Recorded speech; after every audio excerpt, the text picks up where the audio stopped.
Thank you No so problem. much. Thank you very much, Vusi, for joining us. And thank you very much for the content you've shared. Very relevant.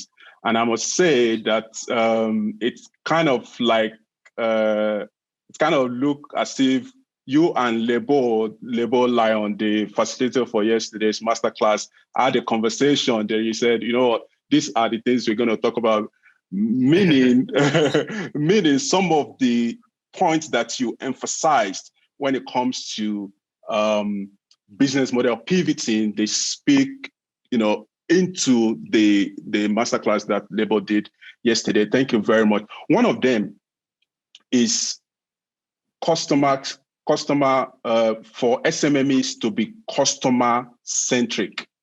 Yes. And second to that is she also used the language you used earlier, psychographic segmentation, because in the process of doing market research, she mentioned that SMMEs must make sure that they do that in order to be able to understand their customers very well. Now, Vusi, a lot of SMMEs, they use the LSM as a way of as a way of customer discovery and all of that. Please quickly share with us why. Okay, let me ask the question this way: should SMMEs in the process of customer discovery discard LSM concepts and just focus on psychographic segmentation? Yeah, but remember that. So that's a great question, Sam. Guys, thank you very much. This is about, how you arrive at the truth. You interrogate the same piece of evidence from different perspectives and lenses. And at the end of the day, what you're looking for when you're looking for insights and information about your customers is the truth. Somebody says, what is SLM? It's Caleb, it's LSM. It's a living standard measure, right? But so LSM is one of the ways to look at it. The other thing you want to look at is your NPS, your Net Promoter Score. So you want to look at what LSM should I be selling into? Then you want to look at within that LSM, what's my Net Promoter Score? Then you want to look at what's the anthropological, psychological basis, this thing called psychographic for each of these people. And you take all of them together. It's not either or. It really is about blending the knowledge that you have. You also want to overlay that with information, for instance, from Stats SA, which will give you great statistical inferences, great statistical data that you can use to pull apart where your real customers are. But I do want to make the point, and this is very, very quickly. I want to make this point. All analysis is exactly that. It's analysis. And it's analysis so that you can arrive at a hypothesis about the market you want to get into, right? Or the customer you want to sell to. It's completely plausible that you will do fantastic analysis and get your hypothesis wrong, right? So the reason when we talk about business model pivoting, and we often talk about test your business model, test your business case. If you think that customers really want this pen with the stylus at the back, and you've got to make 100 of these and sell them. And then you've got to listen to your customers tell you if it works or not, if the price works or not, if the distribution works or not. If you've actually got to test it. Analysis alone is not enough, right? You analyze, it's important, but once you've analyzed, you've then got to make sure that you're testing.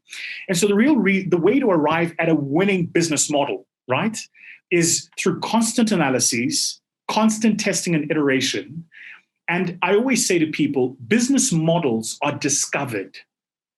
Right? You discover a business model. You can't invent it.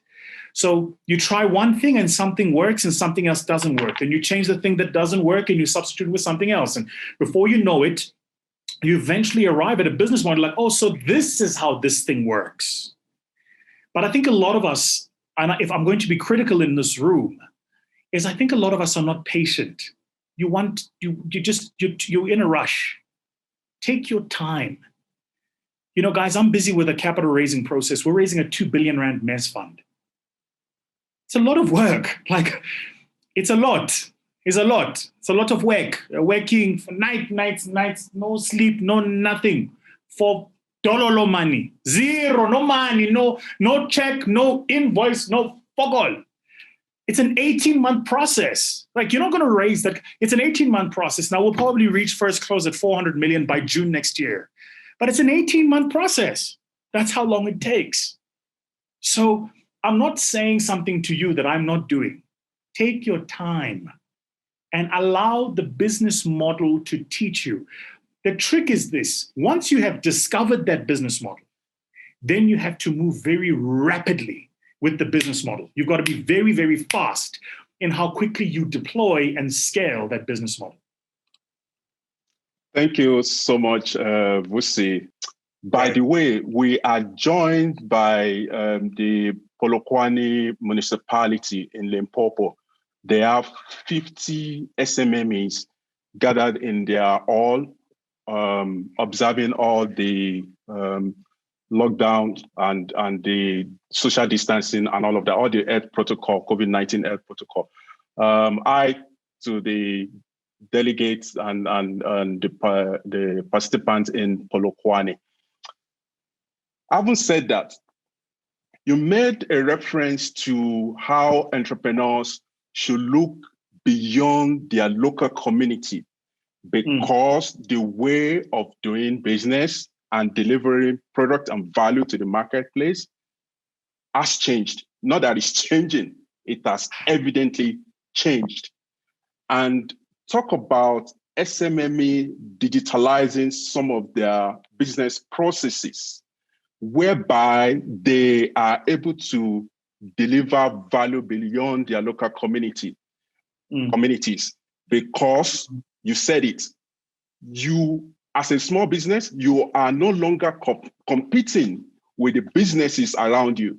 You are competing with businesses provincially, nationally, continentally. Sometimes you can buy something here in Africa and in South Africa and deliver it anywhere in Africa or anywhere in the whole world. Just in a quick response, Vusi, what are the things small businesses in South Africa specifically should look at, or maybe tools that you can recommend that they can use to deliver products and services beyond their local community? If you're in Limpopo, Mpumalanga, Polokwane, it doesn't matter. Deliver nationally. How should they look into other markets in Africa and even beyond Africa? I mean, you mentioned it, and Lebo also, permit me to also make reference to Lebo. She mentioned it yesterday that we are 50-something to 60 million. Our population in South Africa is 50-something to 60 million, but there is 1-something billion of us in Africa. So we are not maximizing the potential that the continent offers. So please, some of the things that SMEs could do. Thank you very much, Vusi. And after Vusi responds, please, Marang, you can take over. Well, let me just say this. This is not a challenge, by the way, guys, that I'm foreign to. Let me give you a sense. My first book. I just want you guys to understand how I'm going to use this word because I'm lacking a better one now. I'm going to help you understand how retarded the African problem is. In 2017, I launched my book, The Magna Carta of Exponentiality. I launched it in Barcelona. I sold 6,100 copies in a single day. Since then, I think we've sold over, I speak under correction, but I think we've sold over 50,000 copies in Europe. I only have one distributor in Europe, and the distributor is based in London. Okay? Here in Africa, in our Africa, all of us here. Okay? Yesterday, I get a young person in Tanzania saying, hey, I'm on your website trying to buy your book, but it won't allow me because your delivery agent doesn't deliver in Tanzania. These are the problems we're dealing with, like real fulfillment problems. I want to sell my hand sanitizer in Nigiri. I want to sell it in Guinea-Conakry. How do I get the customer there to buy it? It's a real problem. So I'm busy now working on how to fix the problem. I think one of the ways to do it is you've got to find local partners, right? So for instance, in East Africa, we partner with Nuria, which is an online bookstore, by the way, and they sell my books on that platform, right? So you have to find a way to partner with local people. You are not going to fix the problem yourself. So one of the things you've got to understand is in the value chain, where are you? I just want to make the point very quickly that for e-commerce businesses, transacting is not fulfillment. Fulfillment is not transacting. If you go on Take-A-Lot and you buy something using your credit card, that's called transacting. When Take-A-Lot delivers it to you in your house, that's fulfillment. So what Take-A-Lot has done is they've built a value chain that takes you from transacting, in fact, pre-transacting actually, from interest, but let's assume from transacting to fulfillment. And one of the things we have to do as entrepreneurs operating in the continent is to talk about where are we present. So find fulfillment partners is the point I'm making. We had to send about 100 copies of my book to Botswana. We have a fulfillment partner in Botswana. They're dealing with that.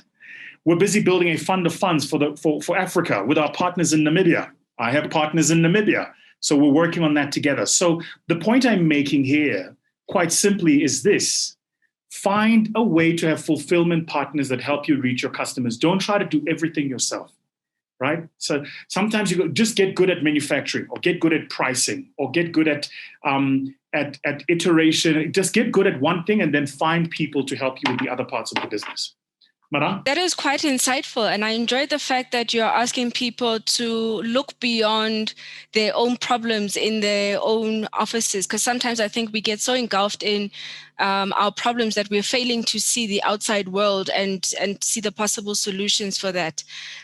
So thank you very much for that session. Caleb, you've got your hand raised, my good sir. Let's pass over to you. What is your first question? Just give me a minute. Just want to go through these notes of mine. But some of the questions were answered by the question that was asked by, what's his name? Yes, Sam. Yes, correct. But in my case, as small as I am, operating in Limpopo, Lephalale, and trying to get big, trying to get good, and all that sort. The question comes to this part where Vusi was talking about when you start your business, you need sharing, collab, and trust. Sharing on my side, it's quite hard. It's quite hard, and collabing, especially when you are in a place such as this. How does one get to trust the people that he's actually working with, if I may ask? Yes, Caleb, wait. Your question presupposes that trust is a replacement for risk. It's not. It's not. So it doesn't. Oh, yes. You know what it's like, Caleb? It's like if you meet a girl and you start dating, right? Okay. Yes. Have you got a girlfriend? I got a wife. Oh, well, even how many wives do you have, Caleb? Must just be clear. So far it's one. I'm trying to get the second one. Only one. Okay, that's fine.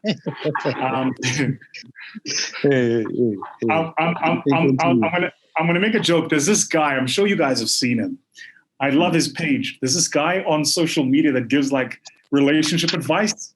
Have you seen him? Okay. And every time people ask him a question, he says, "Look, do you have money? Do you have money?" Anyway, Caleb, I wanted to ask you this, right? So, in your relationship with your wife, you trust her, right? Yes, I do. I do trust her. But it doesn't mean that there isn't a risk that things could go wrong. It just means that even in the presence of that risk, you elect to trust your wife. Developing relationships with business partners is a very similar concept. You have to elect to trust the person first. Okay. It's not that they have to prove themselves trustworthy, then you trust them.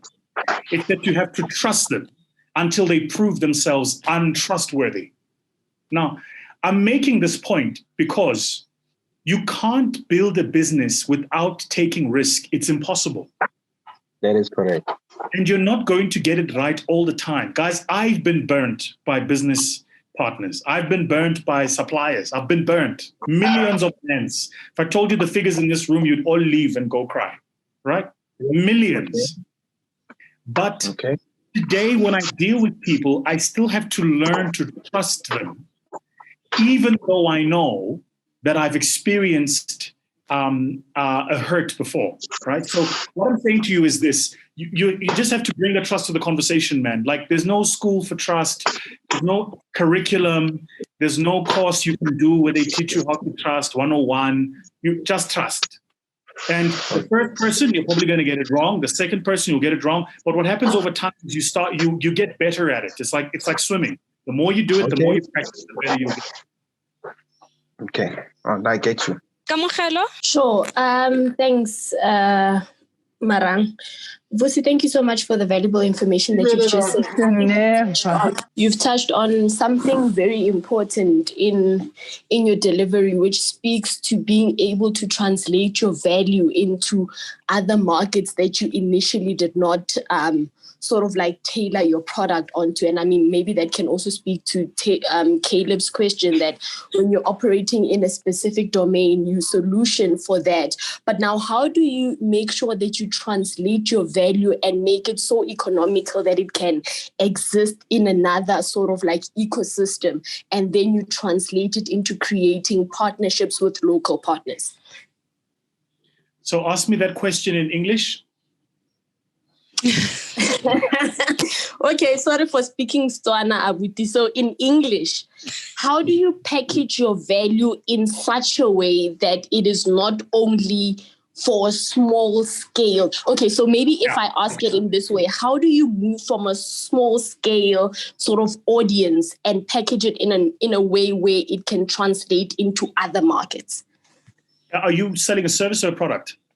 I'm selling a product. So I sell wines called stained wines. And the initial value system is about creating an experience versus the wine itself. Yes, we create premium wines, but we then speak of the experience of how you relate to the product, what it speaks to your essence, and you exuding a sense of excellence in this space. And it was predominantly for Black people because you realize in the wine space that it was created for white people and the storyline behind it is for white people, right? But now creating a value system that speaks to us specifically tapping into that market and exuding a sense of excellence. Now, my primary sort of like thought process around this is that I want to venture now into export markets, right? Then how do you then sort of like pitch or position your value proposition such that it can exist past the Black market that we're initially solutioning for? Right. Kamogelo, are you not the one who supplied Bongane in my state? Bongani who? Did you? Okay, then it's not you. Anyway, it's fine. What I wanted to ask you. So I think the way you've kind of done it already is so. For everybody else in the conversation, the reason I asked if Kamogelo sells a product or a service is because the way you communicate product and services is very different, right? Services tend to be efficiency based. So if you're selling anybody a service, generally, what you're trying to remove is a hassle factor or some sort of friction. That's what the service offers. I'm going to do this for you because I know it's a hassle for you. Products need a different way to sell. And it sounds like, Kamogelo, you've done it already because you're talking about your brand communication strategy and that you used more telling a story about the brand as a way to communicate what that brand is about. Sure.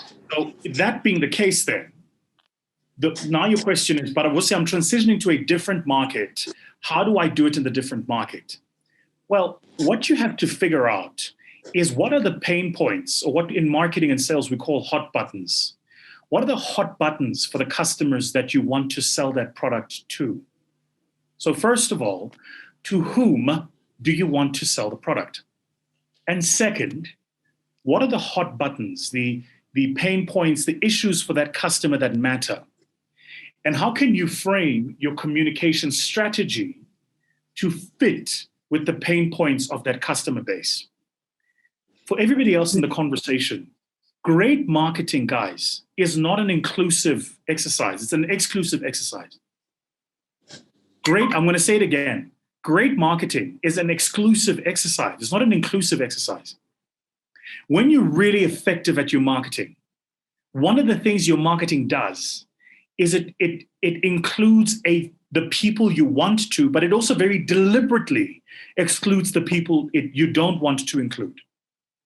This is why, I'm a huge supercar fan, right? So over the past weekend, I was away on a supercar run with friends of mine. But all of the brands that were at that supercar run with my friends, you'll never see their ads on TV. They don't have TV ads. They don't have radio ads. They don't have internet ads. They don't have ads on Google. They don't have ads on Facebook. So how is it that all of us high net worth individuals, high power, high net worth, are all driving these supercars? They still market to us, but it's where they market to us and how they market to us. Does that make sense? They're not going to be running, I say this with the greatest of respect, they won't be running a promotions at a ShopRite. Askies, if you shop at ShopRite, is not a, ShopRite is cool. I buy at ShopRite myself. No, I'm just joking. But I think the point is made, right? So you want to think about who are the customers I want to target? Where are they? What's their psychographic, the demographic? Where do I find them? And then you really want to deep dive into what are the hot button issues that are pressing on them at the moment? And how can I unlock those to talk to those customers, right? So one of the things you'll begin to find is that in different markets, your brand communication strategy will be different, right? I don't know if you guys know, but a year ago, maybe a bit more, Ferrari sued Justin Bieber. I don't know if you're aware of that. And Ferrari sued Justin Bieber because Justin Bieber bought a 458 Apata, which is a very, very exclusive car. And he wasn't on the list to buy the car. So he bought it from a dealer that had bought the car. And then he took it and he put a pink wrap on it. Ferrari said, no, chief, can't take our car and put a pink wrap on it. And a huge fight ensued in court because Justin was like, well, actually, it's my car. And Ferrari said, no, actually, it's our brand. You just happen to be driving a component of it. And Ferrari won. So the point I'm making here is, why would Ferrari sue Justin Bieber? I remember many years ago saying that if I was Lamborghini, I would have sued Kanye Mbao. But, it's a different case. I like Kanye, by the way. I've got a huge amount of respect for Kanye. But when you are building a brand, you have to be very careful about who accesses that brand, when they access that brand, how they access that brand, how they utilize that brand on a daily basis, and you protect that. So your brand communication strategy then should be, who are the customers? Where are they? Where do I find them? How do I talk to them? And then you very deliberately go and talk to those people and no one else. It's the fewer is better approach. So in a sense, working on creating that brand equity. Absolutely critical. And for the people in the conversation, Kamogela's words are very important. She said brand equity. Kamogela, I don't know if you know why the word equity is used in that construct of brand equity. So in finance and accounting, we often talk about assets is equal to owner's equity plus liabilities. The reason we talk about brand equity is because if you build the brand of a business, it actually contributes to the equity, the value in the business, right? So the thing, though, about building a brand, Kamogela, as I'm sure you know, is that this is the difference, by the way, for the people listening, between sales and marketing. Sales is short-term, target-based, transaction-driven. This month, this client, this quarter, this deal. Brand has to look through time. So brand is constantly in long-term thinking mode. So I constantly get approached, for instance, by brands who want to do stuff with me, and I turn it down. Guys, for ridiculous money. And you know how tough it is to turn money down in 2020? 2020! But why would I turn it down? I turn it down because I'm looking through the lens of my brand, not the lens of the sale. My sales guys are like, let's close this deal. We're going to hit our target for the quarter. But my brand brain says, if we do this now, it closes these doors for us in 3 years' time. And we need those doors because that's where we're going. Right? So very good. You understand the concept perfectly well. Brand equity. Absolutely. Thanks so much. Thank you. Yeah, thank you so much, Gamkhalo. Those were very interesting questions that you posed there and very relevant in the context of building brands. I think a lot of the times people undermine it and you think just because you're seen on social media that is building a brand, and you don't see that that is an activity that contributes to building the brand and not necessarily the whole thing. I'm going to give Andile a chance to pose a question. Is when is it ready for a certain brand? Like I'm in the business of selling perfumes. When do you... Cannot Please hear you. Please increase your volume, Andile. We can't hear you very well. Okay, my question is, what approach should I take if I want to put my brand in retail? So you want to put your brand out there and it is a perfume brand and you want to know what should you do? Yes, he wants to put his brand at the retail stores. Okay. That has actually come up quite a few times, the question on putting stuff into retail. I think there's someone else who makes juices, if I'm not mistaken, that has asked a question about retail. So yeah, this is a burning issue clearly for some. So there's a couple of issues to consider here, right? And let me tell you how experienced I am in this field. So I cut my teeth in wholesale and retail. I was a director at a wholesale retail company that at some point was the largest distributor of FMCG in the continent, actually. I used to sit at the dial line meetings with all of the suppliers. I understand how the industry works, okay? And as we speak, actually, I've just bought some equity in a food business that is busy listing with a lot of the major retailers, Pick and Pay, et cetera, et cetera. So I understand this problem well, very well. So first, if you supply food, there are accreditation processes you need to go through. No retailer is just going to stock your products. There's actual accreditation processes you've got to go through. So let's imagine that you've already been accredited. You've got I think it's the FSA and a couple of other accreditations you've got to go through. They've come to your factory, they've visited your factory, they check out that you've got the necessary standards, the food safety standards, blah, blah, blah. Let's imagine all of that is done, which is a costly exercise in the region of millions. But let's imagine it's all done. Let's also imagine that you've already put in an ISO accredited process, your ISO 2000, 9000, whatever it is, and that's a couple of $100,000. So let's imagine all of that is done. All of that is done before you earn R1. So your question, Andile, is how do I get my stuff in retail? Chief. First, you have to decide for yourself who your target market is and which retailer they buy from. Second, I'm going to break news to you that you guys will not like. Retailers don't exist for you to do well in business. Retailers are not there for you. They're there for themselves. Retailers are a distribution chain. So when you're supplying a retailer, you're going to need 90 days worth of stock in inventory. 90 days. So imagine you sell R1 million worth of stock every 30 days. You need to have 3 million rand worth of stock up front for the retailer. And the reason it's 90 days is because you will supply them with the first 30 days, send them an invoice at the end of the first 30 days, they won't pay you. They'll pay you after 2 months. Then on the next 30 days, you supply them with a second one and you send them that invoice, they'll pay you 2 months after that. Then on the third one, you'll supply them again with another R1 million worth of stock and they'll pay you 2 months after that. So for the first month's orders, you're only going to get paid at the end of month 3, right? So you need 90 days worth of working capital in stock to supply upfront. But let's imagine you have that. Then you go and see the buyer at a retail chain. Guys, I don't know if you're aware of this, but retailers make more money with private label than they do selling your product. So when you go to a ShopRite, they've now got ShopRite private label. You go to a Pick and Pay, got Pick and Pay private label. You want to know why Woolworths Food makes more money than any other food business? Because the largest portion of basket of goods sold at Woolworths Food is Woolworths products. It's private label. So when you go to the retailer and say you want to sell him your hand sanitizer, the first thing he's trying to figure out is, can I do this hand sanitizer myself? Because if I can, I don't need you. I can make it myself and sell it myself and earn a higher portion of the margin. But let's imagine you've got all of the FSA approvals done.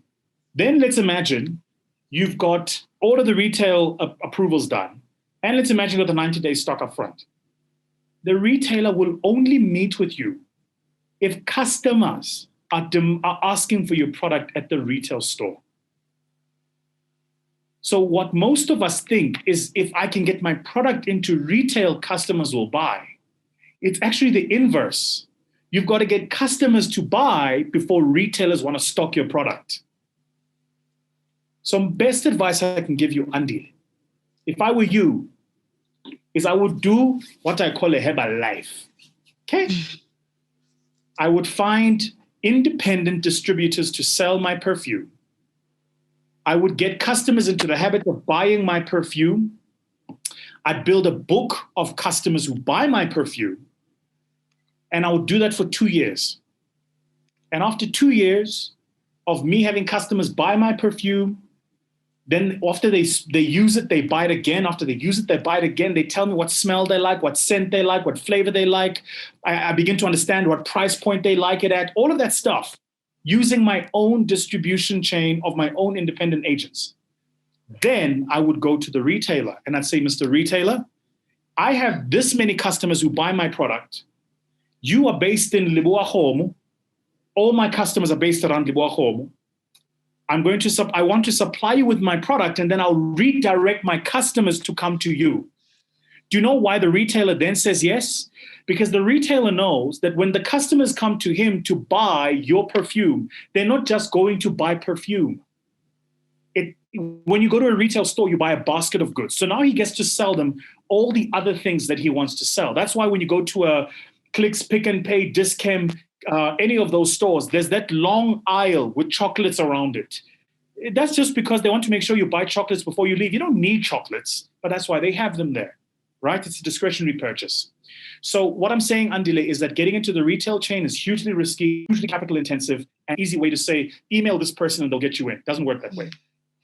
It's this is what you're saying now reminds me of a story that Jabu Stone told me some years ago.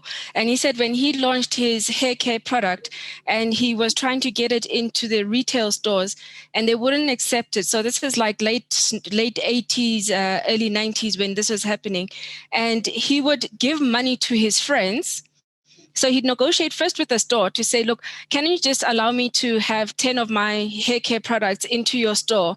And if for a while people are not asking for this product, then I will happily come and remove this after a 2-week period. And in that time, he then went back to his friends, had a conversation with them, gave them $100 each and said to them, go to this particular store and buy my product. And then he sent the rest of them to go in there to ask for the product, knowing that the consignment that he'd left there of 10 units had actually run out. So then the shopkeeper found out, was getting annoyed with people asking for a product that they didn't have enough stock of. But each time the friends would buy, they would return whatever they bought to him, and he'd go back and he'd say, hey, how did my product go? And then the shopkeeper would really say, you know what, it ran out so quickly, I just don't know. I need more than 10 units. And that's pretty much how he gained a footprint into the retail store. And he went from one shop to the next shop to the next shop, in his community, trying to get them to put it in his products. And for me, that story always tells me how much we undermine our local communities. We want to get into retail. We go look at the Spars of the world or whatever else. We're not creating these community or these consumers and customers within our local neighborhoods, right? So if you did that kind of concept, and we can argue the ethics behind it afterwards, but if you did that with your local spaza shop or somebody that has got a shop and is running a shop like that, then it's easier for you to get into that retail, because by the time you get to a Spar or a Pick and Pay or a Woolworths, you're then saying, look, there are 10 or 15 spaza shops in my neighborhood that are keeping it, and these are the volumes. This shop also keeps it, and these are the volumes. And then you can go in there with evidence that you actually have customers that are looking for this particular product. So Smooth Life Africa and Shandukani, if you can keep your questions very concise and very brief, then we can get going. So Smooth Life, please go ahead. Hi, Vusi. Thank you for your wonderful presentation. Seeing that you spent a lot of energy like sharing your knowledge with us this morning. I'm from Smooth Life. My name is Katu. I make vegetable smoothies seeing that you spent a lot of energy, I'd love to supply you with my products so that you can taste them and have them for breakfast. So we can arrange with 67 CEO. Then I just want to get my products to you. Then you can try it and you tell me how you like them or if you do like them. Oh, good. I'm sure Sam will connect us. Thank you. Javicha. There you go, Sam. Talk about getting into the shelf. You're getting it straight to a consumer. Shandukani. Sorry, Marang, and it just did that. It just did that virtually, and which also Andile and all the SMMEs that are here that are products to get to market also look at online marketplaces. Look at online marketplaces where you can, your example of Take a Lot and all the online marketplaces. Look at that also. And Facebook also have a free marketplace. So look at those. You can use those platforms to generate traction and then take the data or the traction to the physical retail stores to say people are truly buying our product. Thank you, Marang. Awesome. And those of you that are actually manufacturing locally, so if you're manufacturing in South Africa, you can contact Proudly SA, become a member there, and they can help you get onto their online store, which is rsamade.co.za, and you can sell your products. So they only focus on locally manufactured products, and that's what they punt. So last person, Shandukani. My question is, how can we as a company upscale our service using digital marketing to attract clients? And also, how can we strategize in building a consistent service towards our client in the private and public sector? So the first question is, how do I attract my customers using digital? Did I understand that correctly? Yeah. What's the second one? It's how can we as a company strategize in building a consistent service towards our clients in the private and also public sector in South Africa. Building a sales pipeline is about going where your customers are at the time when they can listen to you, grabbing their attention and telling them what you want them to hear. That's the basics of building a sales pipeline. So go where your customers are at the time when they're willing to listen to you, get their attention, and tell them what you want them to know. And that fundamental foundation is the same regardless of the business that you're in. The trick, though, is that when you, as I imagine you do, if you're in construction, then there are several other things to consider. I used to be a shareholder in a construction business. I'm hoping you guys get the sense that I've been around. I used to be a shareholder in a construction business. In fact, I was a shareholder in two. The one construction business was listed. We used to do affordable housing. The other one was a public sector construction business, and we had a CIDB grading of 8, right? Which, as people in this conversation would know, if you're in construction, that's a high number. So we used to do massive projects. But you have to recognize that if I'm running a public sector, a construction for public sector business, why do I need to be on digital? Digital what? Now, it's not, I want to be clear, it's not to say you can't digitalize your business processes to be efficient. Of course you can. You can put your people in Microsoft 365. You can use SharePoint to keep documentation and share information. You can put everybody on Microsoft Teams for collaboration and communication. There's a million things. You can run an online project management software to help you understand what project is pending, where, what stage you're at, et cetera, et cetera. There's a million things you can do in terms of digitalizing business processes. But you are in construction, which means you take bricks, you put them on top of each other with a bit of concrete and cement in the middle. That's a physical manifestation business. So one of the things we have to do is not to make more sexy and complex, very simple things. So the question for you is this: who are your potential customers, or who are the customers you want? Where are they? Who are they buying from now? Why are they buying from that person? And what are you going to offer that's different so that they would make the decision to buy from you? It's a very simple basic. It has nothing to do with digital. I don't think, for a company like yours, I just think a decent, well-run, well-built website is good enough, actually.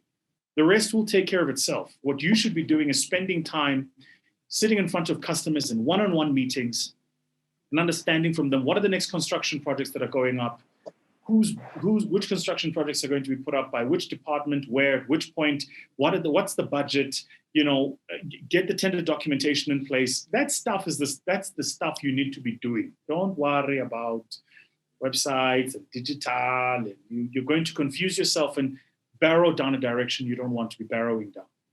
But if you want to be selling to the consumer and you want to be building, I imagine homes or something like that for the consumer market, then you also want to talk to a captive market. And the captive market there you want to talk to is architects and project managers. Now notice, yours is a great example of a simple business that can be hugely lucrative, but is not driven by, I always say to people, guys, the best businesses that make the most money, they are not Instagrammable. You can't Instagram it. Like businesses that make money, stupid money, you can't Instagram. They're not sexy. They're not Instagram, like, oh my God, look at me, I'm on makeup, oh my God. You can't do that with like guys that, if your business makes money, you can't Instagram it. It's not sexy, right? Generally, sexy businesses, million followers plus on Instagram, that it doesn't make money. It doesn't go beyond the personality driving it, right? So for a business like yours, it's just go back to the simple basics. Who are the customers? Where are they? What are they buying? If you want to talk to the captive market. If you want to unlock projects, talk to the project managers and talk to architects. They'll tell you what's coming up, who's doing what their budget is, that's how you do what you do. Your business, my brother, is offline. It's not online. Now, you can have digital to make your business more efficient, but you're running an offline business, not an online business. Okay, thank you for the advice. Awesome. So unfortunately, we've run out of time for today's session. I have enjoyed the engagement that you have come through. It is clearly telling that we're adding on from what we've learned yesterday, and our minds are really opening up to newer possibilities than, like Lebo said yesterday, think differently. And today, if there's anything that you will take away from, or at least I'm taking away from Vusi's conversation, is the importance of actually understanding your customer in order to get your product or service to the customer. We can never emphasize that enough. Otherwise, you just really are so disconnected to your customer. Are you even solving the right problem for that customer if you're not knowing enough about that particular individuals or those individuals? Vusi, thank you so much for your time, and especially for staying longer than scheduled. Tomorrow, we are having a fireside chat with Hlubi Arnold Mboya.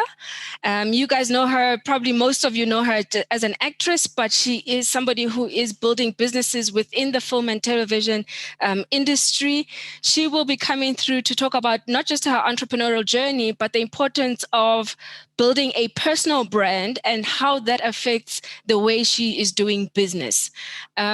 I think for me, this is quite an important thing, especially when you're moving out from being that one-man identity and you're starting to grow a team and you're starting to grow a business. How do you then, manage the two, your personal brand, the business brand, and what does it all look like? And it can be quite confusing. So tomorrow we have somebody that's quite good at it, and Hlubi will be coming through for a fireside chat with Sam tomorrow. So please do join us promptly tomorrow at 9:00 for this session. Thank you, everybody. Sam, I've got nothing else from my side, so I'm going to hand over to you. Thank you. Thank you very much, Marang. Thank you very much, Vusi. And we're very grateful for all the content and the skills that you have transferred. We wish you well in your business. And for the entrepreneurs, let me start with those that are gathered in Polokwane physically. Thank you so much. Thank you very much, Polokwane Municipality, for making that happen. And for the honorable delegates that are joining us virtually, thank you so much, guys. If you could, I'm just going to, let's see, relaunch, continue. I just want to quickly put the poll out there while I do the final or closing remark. Please, if you could quickly, just to have a sense of those that are still joining us and where you're joining us from, please, let's get to 100% on the poll. Thank you very much, guys. We are very grateful, and thank you for staying this far. So like Marang announced earlier, we're back here tomorrow with Truby. We're back here also on Thursday. You know, if you want to know how to really sell both physically and digitally, sales, you know, or how to get more customers is what we're going to look at on Thursday.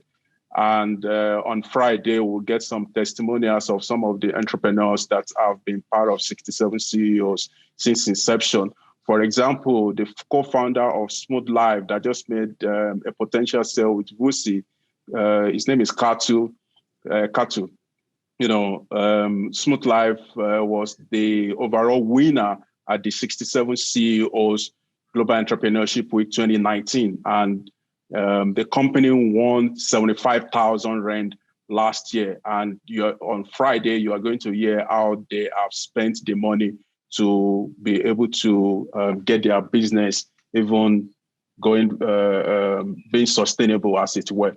So once again, thank you very much. For entrepreneurs in Limpopo and in Mpumalanga, get ready to start pitching your businesses from tomorrow. After my conversation with Truby, she's going to also assist you on how to position yourself or posture yourself when it comes to video pitching and your voice. I've put a link to 67 CEOs YouTube channel on the chat. Guys, subscribe to the channel. The masterclass of yesterday with Lebo will be there shortly. And the presentation, the Vusi's presentation also will put it on our YouTube channel. Thank you very much, guys. And at this point, you can switch on your video just to say goodbye and wave to everyone.